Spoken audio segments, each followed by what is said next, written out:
Eu sou Keila Salles, neuropsicóloga, e esse é o NeuroK Podcast, um podcast voltado a compreender a emoção, o comportamento e a cognição das pessoas, em especial das crianças e dos adolescentes. E hoje, no nosso quarto episódio, eu trouxe uma ginecologista que vai contribuir muito com a nossa conversa. Ela já tem 30 anos de formação, 25 anos trabalhando com crianças e adolescentes, é professora na Unisul, no curso de medicina, já tem livros digitais publicados com esse objetivo de trabalhar essa educação sexual, essa iniciação no desenvolvimento feminino. E eu gostaria de agradecer a presença da doutora Ivana Fernandes. Bem-vinda! Obrigada, Keila. Obrigada pela oportunidade, da gente abordar um tema aqui é pouco conhecido, que é a ginecologia da infância e da adolescência, Verdade. E sobre isso, por vezes a gente se questiona em situações, até como a nossa, que a educação já está mais avançada, que as próprias mídias já informam muito sobre o assunto, por que os pais ainda não falam abertamente sobre esse assunto, Ivana? Então, assim, eu sempre ouço, e na minha época também já era mais tabu, era mais difícil falar sobre. Hoje a gente já consegue entrar dentro dessa informação de maneira mais clara. E eu fiz, uma enquete selecionando várias perguntas de mães, de pessoas que têm contato comigo nas minhas redes sociais, para a gente esclarecer certas dúvidas. A primeira delas é: em que momento eu preciso levar a minha filha, ou eu devo, não preciso, eu devo levar a minha filha no ginecologista? Qual o motivo, qual a idade adequada para que eu faça ali a primeira consulta ginecológica, Ivana? Isso é uma dúvida grande das mães, quando levar a menina para a primeira consulta ginecológica, porque normalmente, erroneamente, as mães associam a primeira ida ao ginecologista com alguma conotação relacionada ao início da vida sexual. E não é isso, porque o ginecologista é o médico que, na verdade, é o clínico geral da mulher, que acompanha a saúde da mulher ao longo da vida inteira. E existem alguns momentos que pode ser o início dessa ida ao ginecologista. A primeira oportunidade é quando começam os caracteres sexuais secundários, que é aparecer as mamas e os pelos pubianos. Ali é o primeiro momento que pode ser uma oportunidade da consulta, onde o profissional vai explicar todo o processo ali da puberdade e preparar a menina para o próximo evento, que seria a primeira menstruação. Que normalmente é ali entre 8, 9 anos, okay. Um segundo momento, se a mãe não levou nessa fase, é depois que teve a primeira menstruação, Porque daí a menina vai precisar saber cuidados de higiene, tipos de absorventes, avaliar as questões relacionadas à cólica, ao ciclo menstrual, Então, esse é um outro momento. Se não foi nessa fase ainda, então tem a oportunidade de levar a menina quando ela começa com um namoradinho, com um ficante. Ali é o momento também de levar, super importante, porque daí são outras questões que a gente vai abordar, A prevenção da gravidez, das doenças de transmissão sexual, orientações sobre a sexualidade, que elas têm muita dúvida, elas não conhecem, elas estão aprendendo isso, É um aprendizado, Sexualidade se aprende, assim como se aprende história, geografia, Sim. Cuidado com o corpo, Então é necessário ter informação correta para poder agir corretamente nessa fase,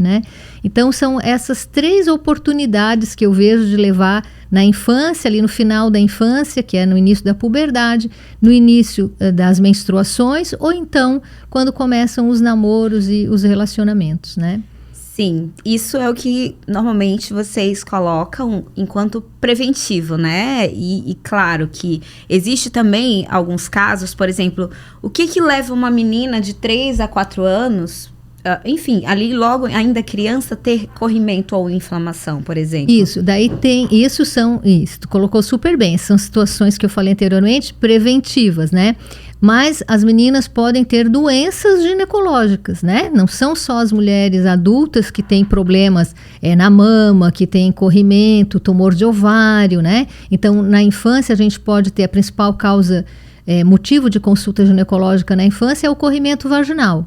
né? Mas a criança pode ter um desenvolvimento puberal precoce. Às vezes uma criança de 3, 4 anos que a mãe observa pelo, que observa a mama, né? Sim. Então essa criança precisa ser avaliada por um ginecologista, tá? Na adolescência tem as doenças ginecológicas, tem a prevenção do câncer de colo uterino, tem as doenças da mama que acometem as adolescentes também. Então tem algumas situações que são por patologias que vão indicar essa consulta, né? Mas em relação à tua pergunta especificamente, 3, 4 anos, a principal causa de corrimento vaginal são os próprios hábitos de higiene, que a criança começa a se higienizar sozinha normalmente, pelo menos o xixi, e daqui a pouco a evacuação, ela mesmo cuida da sua higiene, né? E que normalmente por uma falta de destreza motora e de conhecimento da importância dos cuidados, acaba havendo uma contaminação ali da região por bactérias da região genital e própria perto do ânus ali. Sim. É a principal causa, né? Existem outras causas, mas essa é a principal nessa fase, tá? Olha a importância de ter esse cuidado, né, com a higiene das crianças. Ela já é independente. Alguns pais falam, não, mas ela já faz tudo sozinha, né? Mas será que não é legal dar aquela supervisionada? Tá ali para verificar direitinho, porque é importante que, mesmo no desenvolvimento dessa autonomia, tem um adulto por perto, né? Ela dá conta de fazer Sim. sozinha, porém, ela não tem a compreensão, né, exata por que deve ser feito aquela higiene, de que maneira é feito correto. Inclusive muitas adultas não sabem fazer a sua higiene genital correta, né, o sentido correto de limpar depois de urinar, depois de evacuar, né? Sim. Então a criança tem que ter esse monitoramento, e também a criança não tem maturidade motor ainda. Então o controle motor fino, né, não é bom. Ela está desenvolvendo isso ainda, então por isso ela não consegue também fazer a higiene corretamente, né? Perfeito. Então, é necessário estar de olho ainda que essa criança já esteja desenvolvendo essa autonomia, né? Nesses primeiros anos de vida aí. Outra pergunta que eu recebi também que já tem a ver com essa puberdade ou esse início ali do amadurecimento feminino. Qual a idade normal, Ivana, da primeira menstruação? Existe uma média, né? No Brasil, a média é entre 11 e 12 anos para a primeira menstruação. Só que a partir dos 10 anos já se considera normal a menina menstruar. Embora, é lógico, para os pais, eu sempre falo assim, os pais sempre acham que é cedo para tudo, né? Porque a gente tende a olhar, né, o filho como se ele fosse menor do que ele realmente é, né? Mas a partir dos 10 anos já é, do ponto de vista biológico, normal a menstruação, e hoje já tem alguns estudos mostrando que de 9 para 10 já é aceitável a primeira menstruação como um evento que não seja considerado precoce, patológico, onde eu vou ter que investigar as causas e fazer dosagens hormonais e exames complementares para diagnóstico, né? Então, a partir entre 9 para 10 ali já é considerado normal, embora as meninas sejam jovens ainda, mas seria considerado normal do ponto de vista biológico.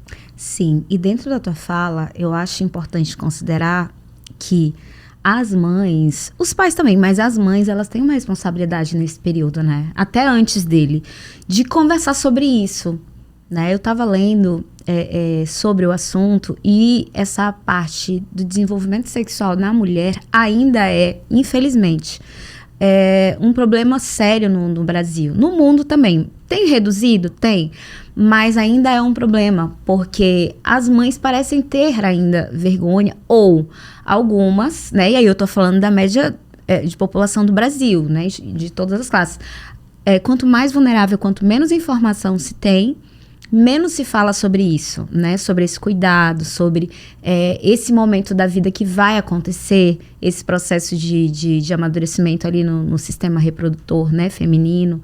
Então, assim, é importante, mãe, você que é vó, né? Enfim, tem várias situações de família no Brasil que a gente sabe que fogem de determinados padrões e que tá tudo bem, né? Mas que é necessário que, se você tem uma menina ali entre 9 a 11 anos em casa, fale que ela vai precisar passar por um processo diferente, que ela vai deixar de ser criança, né? E vai entrar dentro de um processo de amadurecimento, em que vai vir um sangramento, que isso faz parte, que é normal, porque tem muitas meninas que, meu Deus, sabe, o que está acontecendo aqui, né? Eu já tive pacientes, há 2 anos atrás, inclusive, que me falaram, eu fiquei, nossa, mas há 2 anos atrás, em que mundo que ela vivia? Né? Sim, vivia numa cidade pequena, vivia dentro de uma realidade vulnerável, com a avó, né, que não falava sobre. Então, assim, olha a responsabilidade que a gente precisa ter em relação a essa educação também, para que não se torne um fenômeno aversivo, algo que cause medo, pavor, que é algo que é o corpo... Todas as meninas vão passar por isso, né? Em algumas exceções, é claro. Mas que é necessário que a família trabalhe, independente do tipo de família, da estrutura familiar. Mas que essa informação chegue, até para que essa menina lá na frente desenvolva uma autoestima, desenvolva uma independência emocional também. Eu acho muito válido colocar, né?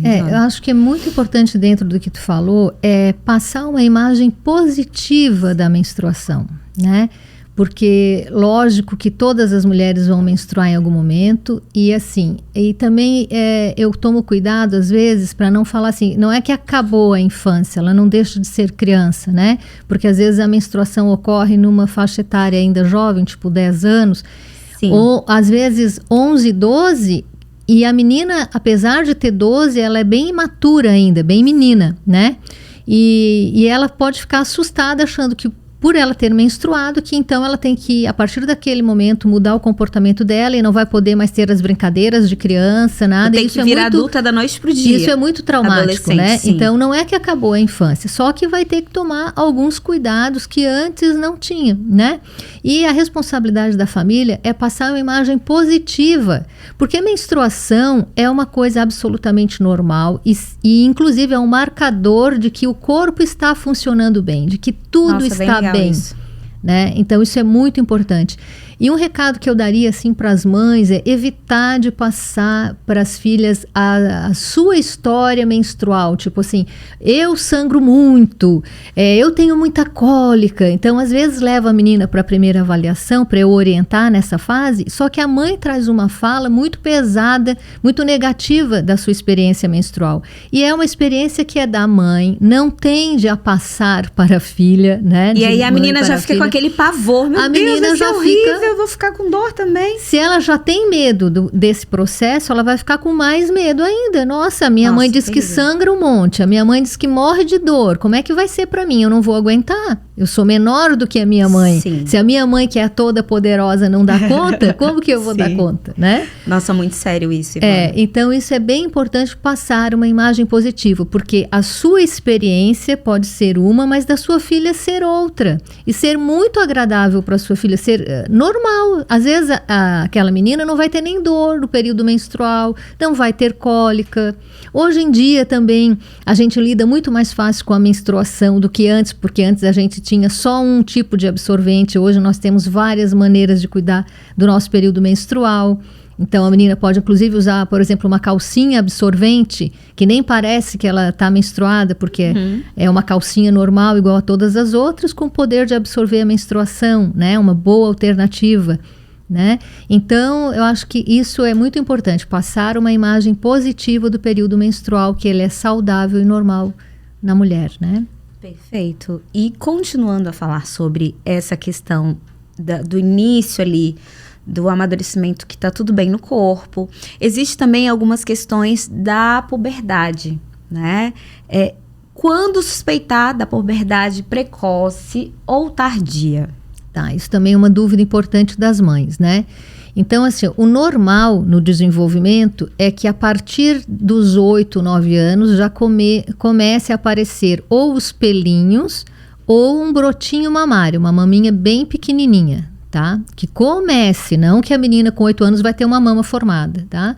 Então, a partir dessa faixa etária é considerado normal. A maioria das meninas começa a aparecer a mama em torno de 10, mas iniciar a partir dos 8, 9 já é considerado normal. E até os 13, antes disso, então, vai ser considerado precoce, né?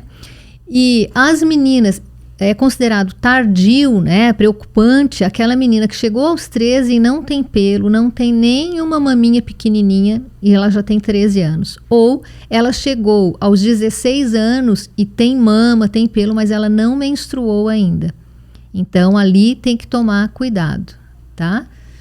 Provavelmente deve ter alguma coisa a nível de desenvolvimento que está fora, né? Exato, que precisa ser avaliado, que pode ser uma causa hormonal ou uma causa anatômica também, que impeça a menstruação de sair, né? Às vezes a menina chegou lá com 16 anos, ela já tem mamas, tem pelos, tem uma estatura adequada, mas ela pode ter uma causa anatômica, algum bloqueio ali a nível da vagina ou do próprio útero, né? Que impede a menstruação de exteriorizar. Então, tem que levar para avaliar, para ver, identificar a causa, tá? Sim, muito importante. Outra coisa também em relação a questões sobre padrão menstrual na adolescência. Existe um padrão adequado, né? Ou não? Existe uma média? Quando se trata desse momento? Existe um padrão que é mais comum, sim, na adolescência. As primeiras menstruações, ali o primeiro ano até o segundo ano, geralmente as menstruações são irregulares. Então, o mais comum às vezes a menina menstrua e fica 3, 4, 6 meses sem menstruar, até começar a ciclar novamente, né? Ou ela tem menstruações em intervalos muito curtos, tá? Uma outra situação frequente na adolescência é que os fluxos menstrual, geralmente ele é maior do que na adulta. A menina às vezes sangra mais e isso preocupa as mães, tá? Então é aquele sangramento... Às vezes é necessário entrar com alguma medicação? Isso, sangramento que vaza na roupa, suja a roupa de cama, isso é muito comum na adolescência. E depois vai amadurecendo o sistema hormonal, né? E vai regularizando e diminuindo a quantidade, né? Naqueles casos que não está evoluindo para a normalidade, daí pode tratar, tem medicações sim, que a gente pode usar para regularizar o ciclo, ou se o fluxo é muito grande, está levando uma anemia, uma deficiência de ferro, daí são situações que a gente tem que intervir também, né? Mas a maioria das vezes a gente vai só acompanhar esse padrão menstrual, porque a maioria depois de 1 a 2 anos vai regularizar. Sim. E outra coisa que é importante a gente conversar é sobre esse início sexual, né? Existe, Ivana, um padrão brasileiro, né? A gente está falando de nossa realidade. Para esse início, existe uma média dessa iniciação sexual no Brasil? No Brasil, de acordo com os estudos, né, que avaliam esse critério, né, o início da vida sexual nos adolescentes, a média para as meninas é em torno de 15 a 16 anos, tá? Normalmente 15, e para os meninos de 14. Mas tem um grande estudo brasileiro, que é o estudo PENSE, que é um estudo que foi feito com estudantes em escolas brasileiras, escolas públicas e privadas, tá? E esse estudo mostra que 30% dos adolescentes até 13 anos já tiveram a sua primeira relação sexual, tá? É muito cedo. Então, realmente é muito cedo, né? Porque, inclusive, no Brasil a gente tem uma legislação que é bem clara, que relação sexual com menores de 14 anos é considerado estupro de vulnerável, né? Então, assim, fica o alerta também, né, para os pais, para as mães que liberam o namoro antes dessa faixa etária, que tenham esse cuidado, porque a gente tem também uma legislação considerando estupro para relação sexual abaixo de 14 anos, além, é lógico, das meninas abaixo dessa faixa etária não terem maturidade, né, para lidar com as consequências da relação sexual, né? Porque não é só a relação em si, mas as consequências, né? Exatamente. Muitos falam, mas ela não sabe o que ela está fazendo, né? Na verdade, ela até tem uma ideia, só que as consequências, como você disse, é uma criança, né, que vem ali, é uma doença que vem junto, que aí ela vai incorrer em vários traumas, em relação ao desenvolvimento pessoal dela, vai deixar de estudar. Então, em relação a essas consequências, muitas delas não têm, né? Isso. Por isso que é importante conversar. De novo, aí eu volto aqui a psicóloga chata a falar dessa responsabilidade que os pais precisam ter nessa fase. Não só nessa fase, lá na infância, lá no início. Gente, não é necessário ter tabu, não é necessário ter vergonha, é uma coisa natural. Né? É do ser humano, nós somos seres sexuais. E eu achei importante num dos artigos que eu estava lendo, Ivana, que falam sobre esse problema ainda no Brasil, essa questão social, que a maioria dos adolescentes que têm uma vida equilibrada e que não entram nessa iniciação sexual mais cedo, tem uma família mais informada, pais que conversaram mais sobre, né? Escolas que trabalharam essa temática de uma maneira informativa, né? Então, assim, o que isso quer dizer? Que a informação, quando você tem uma informação sobre aquele assunto, ok, eu tenho uma consciência sobre isso. Por que eu vou fazer de qualquer forma, então? Né? Os riscos acabam diminuindo, né? Você consegue dar essa previsibilidade do que pode ocorrer, tanto de bom quanto de ruim, se esse adolescente ou se essa criança escolher ter o ato ou enfim, outras coisas nesse sentido, mas a informação, ela pode sim retardar esse processo, que a gente sabe que no início não é fácil e nem é saudável para o adolescente passar por isso, né? Se ele não tiver estrutura emocional e familiar para isso. Os pais são fundamentais, né? Porque os adolescentes, eles são movidos muito por impulso, né? Impulsividade. E, inclusive, do ponto de vista neurológico, é normal, porque o cérebro do adolescente está amadurecendo também. Sim. Então, a parte do cérebro que está mais desenvolvida, que é a parte da amígdala, né? É a parte de respostas rápidas, emoções, né? Essa é a parte. A parte que vai desenvolver mais no adulto, que é o lobo frontal, que te dá... que te permite avaliar consequências das tuas atitudes, ele amadurece mais tarde, né? O controle inibitório. Então eu digo que a parte do lobo central, do lobo frontal, que tem capacidade de avaliar consequência, é o pai e a mãe que faz. Então o pai e a mãe são parte do cérebro do adolescente, né? É a parte que não está madura do adolescente. Então não adianta só brigar com o adolescente, porque é uma questão neurológica também, né, envolvida. Então é muito importante a parceria, a conversa e os pais estarem juntos, porque eles sim são capazes de medir consequências. O adolescente, ele mede prazer, né? Prazer imediato. Ele não consegue pensar essa relação sexual lá para frente, daí eu não vou poder estudar, eu vou ter que arrumar qualquer emprego, né? Eu vou ter que interromper várias coisas da minha vida. Ele não consegue pensar nisso. Ele pensa no prazer do momento. Então, e isso com os amiguinhos, eles têm aos montes, né? É o prazer do momento. Então, sim, os pais têm que estar juntos, sim, para estar orientando, estar guiando, porque eles ainda não têm habilidade para isso. E é importante falar sobre isso, que em casos comuns, eu sou do norte, né? No norte, a gente tem uma realidade a nível de educação sexual um pouco triste também. Tem melhorado, assim como o Brasil de maneira geral.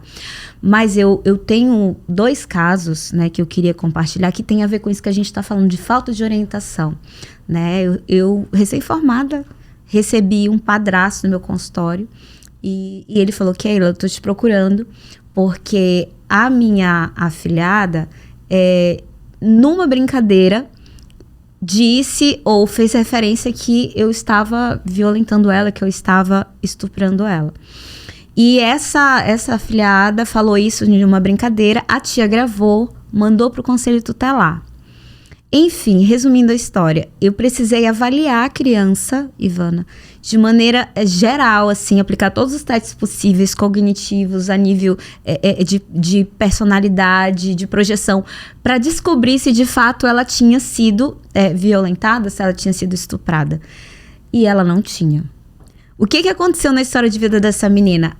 A avó vendeu a mãe teve um início sexual muito cedo, a menina nasceu nesse contexto, cedo assim, 11 anos, 12 anos, né? A menina nasceu nesse contexto, viveu ouvindo falar sobre sexualidade e brincando dessas coisas, e numa hora que ela tava brincando com a amiguinha, ela começou a tocar na amiguinha, e aí a tia viu e falou: que vocês estão brincando? Aí ela falou: eu tô fazendo o que o papai faz comigo.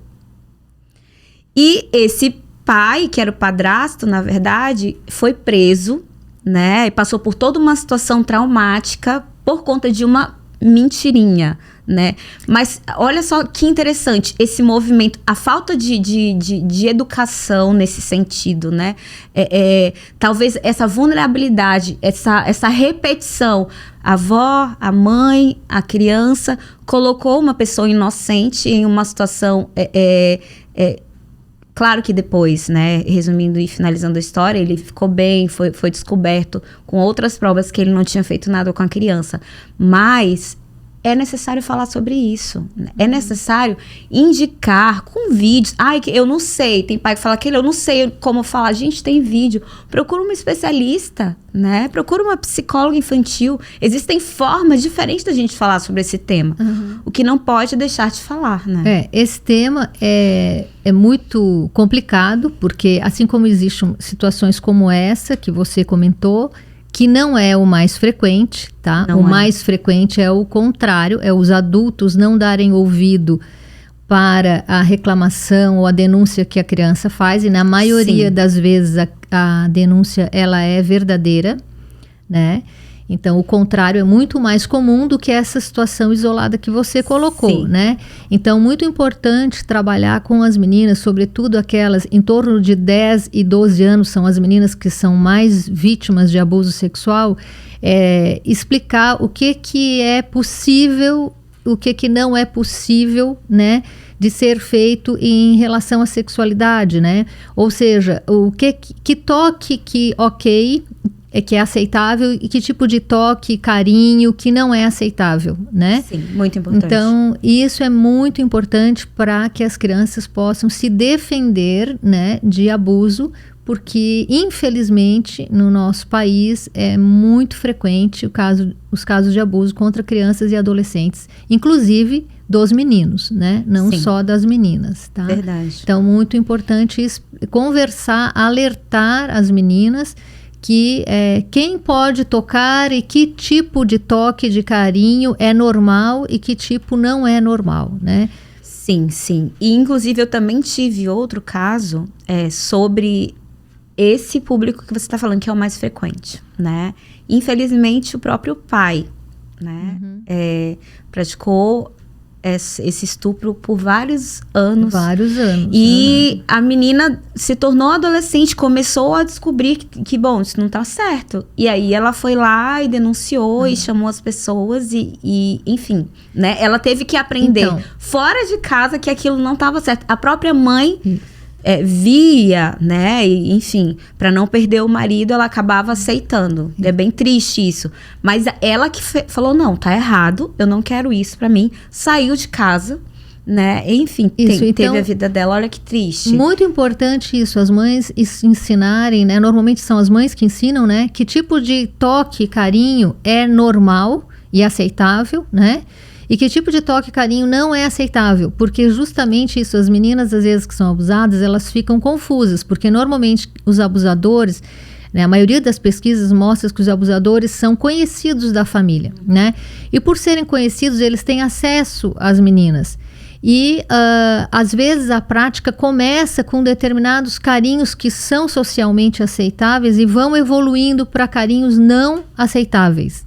Então, e as crianças não têm como saber isso, elas ficam confusas, né? Será que é normal? Não é normal? Mas é só carinho. Ah, mas ele é meu pai. Ah, mas ele é meu tio, né? E ficam nesse dilema e não sabem daí, não conseguem colocar o não, por não saberem até que ponto aquilo é natural ou não. Então, é muito importante as mães explicarem o que é que pode, o que é que não pode, e quem não pode cometer determinadas atitudes, né?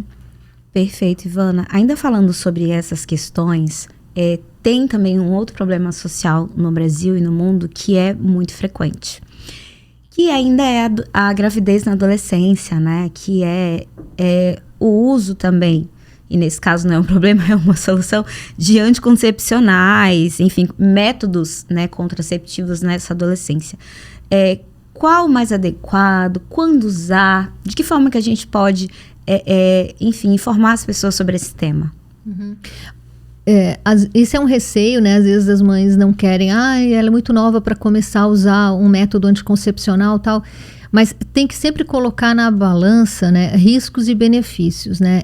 Eu sempre falo, ela é sempre muito nova para ser mãe, né? Porque não tem nada que desequilibre mais do ponto de vista hormonal, físico, né? Além, é lógico, das repercussões sociais, psicológicas, do que uma gravidez na adolescência, né? Que vai interromper todo um ciclo de desenvolvimento aí dessa menina, né? E da criança que vem também, né? Então, quando há risco de uma gestação, há exposição à vida sexual, não dá para tapar o sol com a peneira e tem que iniciar o método anticoncepcional. E um método anticoncepcional ideal não existe, né? Que seja ideal e indicado para todo mundo ou que seja melhor para todo mundo. Eu digo que na adolescência o método ideal é aquele que funcione. Esse é o método ideal. Né? Não adianta pegar uma adolescente e dizer que ela vai usar um método natural, vai usar a tabelinha, vai usar o coito interrompido, porque isso não vai funcionar na adolescência. Eu acabei de dizer que o adolescente ele é comandado por impulsos, por prazer momentâneo, né? E talvez a pílula ali, com uso frequente, não seja uma boa ideia, dependendo da situação, né? Daí, por exemplo, um preservativo é ótimo, tem que estar sempre junto, mas temos que lembrar que os meninos também não têm esse hábito, também estão movidos pela emoção do momento e também estão aprendendo. Às vezes eles sabem que tem que usar, tem o preservativo, mas usam errado. Tá? Porque eles também não têm informação, assim como as meninas, né? Eles aprendem por aí, né? Porque os pais também têm muita dificuldade de conversar com os meninos, né? Então, o método vai depender daquela adolescente, do comprometimento dela, do apoio familiar, né? Porque se é uma paciente bem responsável, que lembra bem das coisas, às vezes a pílula pode ser bem indicada, né? Uma outra que já tem vida sexual ou que já teve um filho, né? Pode usar um DIU, né? Mesmo que não tenha tido filho, mas que já tenha tido relação sexual, ela pode usar um DIU sim, que algumas pessoas até acham que não, né? Mas adolescente pode. Hoje nós temos modelos modelos pequenos de DIU que podem ser usados. Adolescente pode usar implante, que é um implante que coloca sobre a pele do braço, que dura 3 anos, né? É o método mais eficaz que tem no momento, é o implante, tá? Tem vários tipos de pílula, tem pílulas com estrogênio e progesterona, que são os hormônios mais comuns nas pílulas, mas quem não pode usar estrogênio, existe pílula só com progesterona. Tem adesivo que cola sobre a pele, troca uma vez por semana. Tem o anel vaginal, que é um método que coloca dentro da vagina e dura 3 semanas, troca a cada 3 semanas. Tem a injeção, que é uma vez por mês ou a cada 3 meses. Tem muita opção de método contraceptivo eficaz. O que o adolescente tem que usar é um método que funcione. Isso é muito importante. Porque na primeira oportunidade, se eles usam um método que está só sob o controle deles, a tendência é eles não usarem. E daí vem a consequência maior que nenhum pai quer, que é a gravidez, né? Sim. E, de novo, é importante falar sobre e é importante buscar se você não consegue, né? Porque ninguém é perfeito e você não precisa dar conta de tudo, né, Ivana? Então, todos nós temos os nossos limites. Eu consigo até aqui. Deixa eu procurar uma especialista. Vai procurar a Ivana, né? Aí, Keila, vai procurar alguém que vá te ajudar. O que é importante é não deixar que esse adolescente, que essa criança aprenda da maneira errada. Né? Que tem informações que não sejam, assim, tão adequadas. Então, quanto mais rápido ou quanto mais previsibilidade você der sobre isso para ele, mais consciência ele vai ter ao tomar alguma decisão ou ter algum comportamento, né? Sim, isso é bem importante, que é a questão da rede de apoio. Eu falo que no consultório a gente faz um triângulo, né? Que é a mãe, a paciente e eu. Né? Esse triângulo é um triângulo de forças para que a gente consiga passar pela fase da adolescência ilesa, que a menina chegue lá na vida adulta sem ter tido uma gravidez indesejada, sem ter pego uma doença de transmissão sexual. Esse é o objetivo, né? E é lógico que a mãe precisa do apoio, porque mãe não dá conta de tudo, né? A gente já dá conta de muita coisa como mãe, né? Então, a gente precisa compartilhar com um profissional que estuda isso, que está ali para oferecer a informação correta, porque a própria mãe, né, ela não teve essa informação. Sim. E as coisas mudam dia a dia. Então, às vezes, a mãe tem uma informação incorreta, né? Lá na adolescência da mãe, as pílulas tinham uma dosagem hormonal, tinham efeitos colaterais que hoje não tem mais. Hoje nós temos muitas pílulas diferentes, com doses diferentes, com composições diferentes, que não são as mesmas de 10 anos atrás. Imagina de 20, 30 anos atrás, quando as mães usavam, tá? E os métodos também, todos os outros, né, que nem existiam, tipo o anel vaginal, o adesivo, o implante, os DIUs mini, não existiam, né? Quando eu estudei medicina, no início da minha formação, era contraindicado usar DIU em adolescente. Isso mudou completamente nos últimos anos, né? Então, houve muita mudança e as pobres das mães, elas também não sabem. E muitas vezes, Keila, é interessante que no consultório, a consulta que é da adolescente ajuda muito a mãe. Sim. Porque ela também não tem informação, às vezes, sobre anatomia, sobre funcionamento do corpo feminino, sobre os métodos contraceptivos. Às vezes a mãe pega carona ali na consulta. Fica ali, nossa, eu deveria ter aprendido isso também quando eu era adolescente. Né? Sim. Entende? E olha a riqueza da nossa ciência, né? Quanto mais os anos vão passando, a tecnologia, a informação também vem se desenvolvendo. E sim, é possível ser educada também a partir desse momento de vida que elas estão passando. Inclusive, você até fez um livro digital, né, Ivana? A gente esqueceu de fazer essa referência. Pessoal, depois ela vai deixar as redes sociais dela para vocês, mas é um livro muito claro, de uma forma leve, descontraída, e que as adolescentes têm várias informações a nível de cuidados, a níveis de realmente descobrir esse momento de vida que elas estão passando de uma forma leve, né? Que não seja tão aversiva, que não seja de uma maneira pesada, né? Então, fica a dica também para vocês que tem adolescentes na família. Busquem esse livro da doutora Ivana. Ele é até grátis, eu acho. Mas eu acho que é bem importante falar, assim, que é um livro com 50 perguntas feitas pelos adolescentes sobre sexualidade. Então, ele não é um livro destinado para uma menina de 11, 12 anos que está no começo da puberdade, né? Ele é direcionado para esse público, né? Para público que já tem ou está iniciando a vida sexual. Tá? Esse é o público, deixar claro. Tá? Porque são perguntas relacionadas à relação sexual, curiosidades que os adolescentes me trazem, né? Nas palestras que eu dou, nas aulas nas escolas, né? São perguntas que eles me fazem. Eu transformei isso num e-book, né? Que é um livro eletrônico, tá? Muito legal. Mas ainda falando sobre essa temática de evolução dentro do sistema reprodutor feminino, e entrando também nessa parte mais de crianças e adolescentes com comorbidades, né, com transtornos. Tem uma mãezinha que ela me fez uma pergunta de uma criança que é autista, né? Ela tem o nível 2 ali mais ou menos de TEA, né, de nível de suporte, e ela é muito agitada. Ela fala que ela é muito braba. Imagina essa menina menstruada, com os hormônios à flor da pele. Como que seria isso, Ivana? De que maneira essa família pode deixar esse momento, né, com essa especificidade mais tranquilo? Só esclarecendo assim, ó, o que seria o TEA, né? Porque às vezes quem está vendo a gente quer comentar. Pode falar. É uma sigla, né, que significa transtorno do espectro autista, né? E ali estão englobados vários níveis de autismo, porque quando a gente fala em autismo, às vezes a pessoa pensa, é aquela pessoa que não consegue falar, que não consegue entender. Não, existem vários níveis, né? Sim. Existem autistas de grau mais leve, né? Que tem algumas limitações, mas que se comunicam, que compreendem, que, né? Então, que podem ter uma vida, né, ativa, trabalho, casamento ativa, normal. Né? Então, o espectro, por isso o espectro que ele é amplo, né? Exatamente. Mas, assim, essa é uma pergunta interessante, porque o autista, em geral, ele lida mal, né, com dificuldade, com mudanças, né? Ele gosta de rotinas e tal.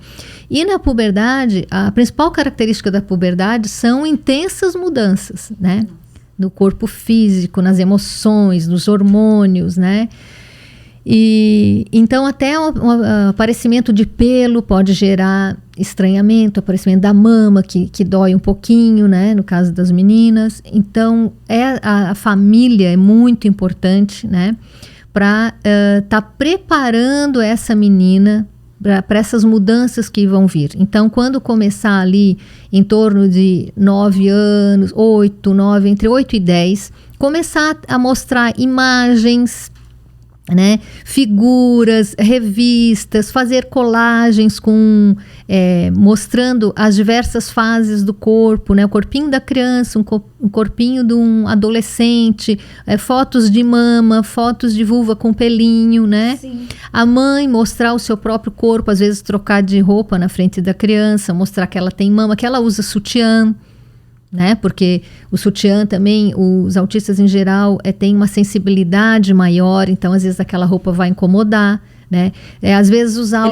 por causa das alterações sensoriais, né? Tem as alterações sensoriais, né? Então às vezes o sutiã nem vai dar para usar, vai ter que ser um topzinho de algodão, uma camisetinha regata por baixo para tapar o seio que está aparecendo, né?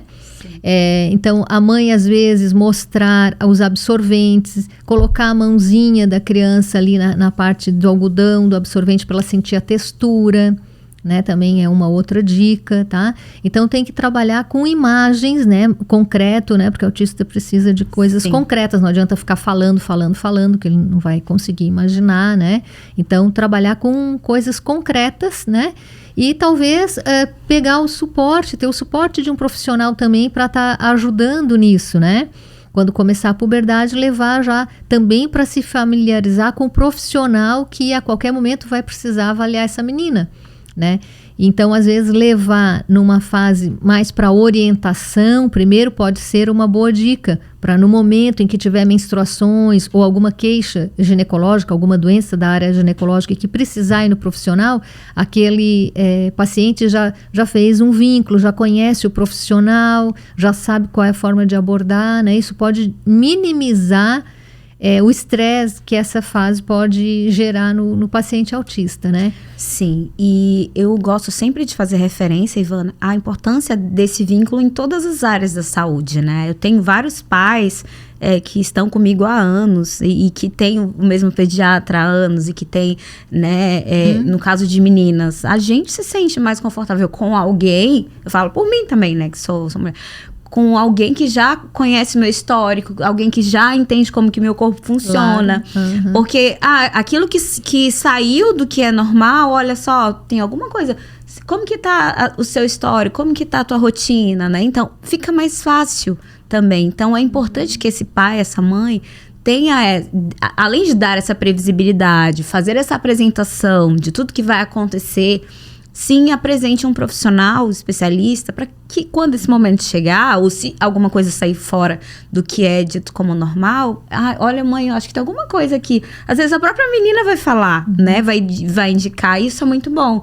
É um comprometimento e é um sinal de que ela, de fato, está percebendo o seu corpo, está adquirindo uma maturidade, uma saúde tanto mental quanto emocional, enquanto mulher boa, né? Para falar sobre essas coisas. Uhum, e do autista, assim, é um leque enorme, porque depende do nível de autismo, né? Inclusive, tem pacientes com autismo ou com outras necessidades especiais também, onde a menstruação, inclusive, vai ter que ser bloqueada, né? Porque a criança, às vezes, não vai conseguir lidar com aquilo, né? Seja com a higiene pessoal, seja com a sensação do sangue escorrendo, às vezes para o autista isso dá muita aflição, né? Entendi. Entende? Então, algumas vezes a gente pode precisar também bloquear essa menstruação. Existe como fazer isso. Para que não cause crises ali. Não cause crise, mais desconforto e mais sofrimento para o paciente, tá? Então, tudo isso vai ter que ser discutido com a família, a percepção da família, né? E com o grau do autismo dessa criança. Algumas meninas vão conseguir lidar com a menstruação, com a higiene pessoal, né, ou vão permitir que a família ajude, e outras não vão permitir. A gente vai ter que bloquear a menstruação através do uso de medicações, não tem jeito, né? O importante é a gente oferecer mais qualidade de vida, né? O que não impede de todo esse trabalho de prevenção e de apresentação, de previsibilidade seja feito, né? É necessário fazer a tentativa. Se conseguir, ok. Se não, a gente também tem essa possibilidade de interromper isso, ali, né? Independente de bloquear ou não a menstruação, o preparo para a puberdade vai ter que ter, porque são muitas mudanças, né? Não é que vai ter que ter, o ideal é que tenha, né? Sim, o ideal, se puder oferecer isso, vai ser menos sofrimento, menos angústia para a paciente, né? Sem dúvida, e é por isso que a gente está falando sobre essa temática tão relevante e importante, né? Exatamente com esse objetivo. Em relação à parte da higiene, eu lembro que você falou algumas vezes, tem mulher que não sabe, tem... qual a forma adequada de higiene? Vamos dar algumas dicas, então, para as mães, para as que têm filhas adolescentes, filhas crianças. Quais são as formas e as dicas de higiene que você pode dar para a gente orientar? Algumas dicas rápidas, assim, básicas, né? Primeiro, como secar depois de urinar, né? Então, que muitas mães, inclusive, se secam errado, né? Então, sempre se seca no sentido vagina-ânus, da frente para trás. Tá? Seja depois de urinar, seja depois de evacuar, a higiene sempre correta é da frente para trás, para evitar trazer bactérias do ânus para a vagina. Então, essa é a número 1, né? Okay. Segundo, evitar banhos demais. Então, nem 0 nem 80, né? Não tomar banho nem tomar demais. Então, 2 banhos por dia no máximo. Porque também se ficar lavando muito a região genital, eu falo isso porque tem mulher... toda vez que eu faço xixi ou que a minha filha faz xixi, eu dou banho nela, né? Então, é demais também, porque nós temos no corpo bactérias de proteção e a gente acaba eliminando essas bactérias e a região genital fica mais suscetível, né? Então, no máximo 2 banhos. Usar bastante água para fazer higiene e o sabonete, de preferência líquido, porque ele tem um pH mais próximo da pele humana, então ele agride menos a pele, tá? Então, e além de ser mais higiênico, né? O sabonete em barra, ele cai no chão, a criança junta, passa no corpo, passa no bumbum, depois passa na região genital. Às vezes um adulto tá ali, toma banho junto, se lava com aquele sabonete, usa no mesmo da criança. Então o sabonete líquido é mais interessante, tá? Principalmente pelo pH dele, que é mais adequado, tá? Certo. E secar bem a região genital. Eu acho que essas são as principais dicas, né? Secar bem, porque às vezes seca o corpinho e ali embaixo a região de perianal ou região vaginal fica úmida, então favorece a infecção por fungo. Sim, tá? E é importante ter esses cuidados, principalmente ali na primeira infância, nesse treino, né, de toalete, esse treino ali do banho. Principalmente também com os meninos, né? Você é especialista ali com meninos, mas de maneira geral a gente está ouvindo muitas dúvidas de meninos também. Então, serve para eles também, né? De maneira geral, essas questões. E a gente vai precisar voltar a falar sobre as questões com autismo, que a gente até conversou no intervalo, que como é grande e amplo esse tema, né, Ivana? Sim, então a gente precisa marcar outro, né? Eu quero muito te agradecer, a gente ficaria horas aqui falando sobre essa temática e outras temáticas, mas eu queria agora que você, enfim, desse alguma dica para os pais e mães que estão vendo a gente, deixa as tuas redes sociais para o pessoal continuar te seguindo, acompanhando o teu trabalho.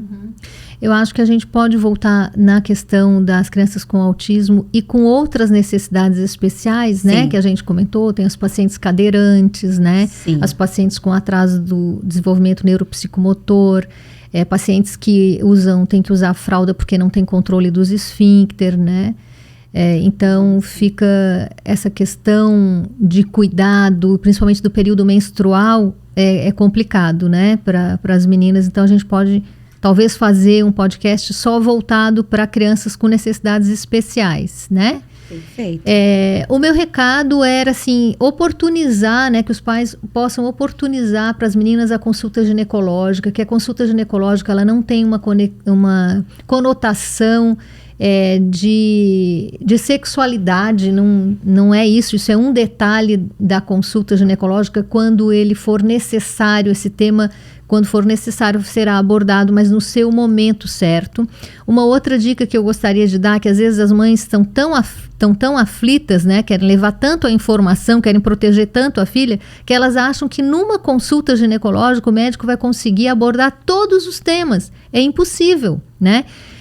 Aquela paciente chega ali na primeira vez, a mãe quer que a gente aborde cuidados de higiene, menstruação, prevenção de DST, prevenção de gravidez. Não dá, né? A menina precisa fazer vínculo. Lembre-se, a mulher, para relatar coisas pessoais, a mulher adulta que procura o ginecologista, às vezes ela leva anos para confiar, para ter vínculo, para sentir que ela não vai ser julgada, né? Então ela vai abrindo aos poucos algumas questões que não são ditas nem na primeira, nem na segunda, nem na terceira consulta. Imagina uma adolescente. Ela tem vergonha, ela tem medo de ser julgada, ela tem medo que a gente vá contar tudo que ela perguntou para a mãe, né? Então, existe algo de sigilo aí também, assim como na psicologia, isso, né, Ivana? Existe o sigilo médico que a gente é obrigado a manter, apesar do adolescente ser menor de idade, né? E que tem situações, é lógico que a gente pode quebrar o sigilo, tá? Situações de risco de vida, né? Parecido com a situações de abuso, tá? Mas em outras o adolescente tem que aproveitar a consulta para tirar as suas dúvidas, porque tem coisas que ele vai perguntar para o pai e para a mãe, ou ele vai ver na internet, ele vai conversar com os amigos, mas tem coisas que são mais íntimas, mais pessoais e que ele tem vergonha e que é mais fácil perguntar para um profissional, né, que não tenha vínculo afetivo e que estudou para informar aquilo, né? E outra coisa interessante é que às vezes tudo que a mãe fala, né, eu vou falar igual no consultório, mas vai entrar de uma outra maneira, né? Porque então, alguém neutro, né, fora, que neutro, não te conhece, isto, que é profissional, que tem uma linguagem desenvolvida para determinado público, vale considerar. Isso, e tem que lembrar que o adolescente, uma das características da adolescência é se opor aos pais, né? A figura de autoridade. Então, às vezes, as mães pagam a consulta e dizem, mas eu falei tudo isso para ela, né? Mas entra de outra forma, entrou aqui e saiu ali. Mas se o profissional fala, legal, agora eu vou começar a fazer certinho, né? Então, isso também é importante, né? Esse vínculo que a gente cria com as adolescentes, né? Então, eu só quero agradecer a oportunidade, o bate-papo super legal, espero que a gente tenha podido esclarecer as dúvidas, né? Que eu acho que tu abordou justamente as principais dúvidas das mães, né? Quando levam as meninas para consulta, tá?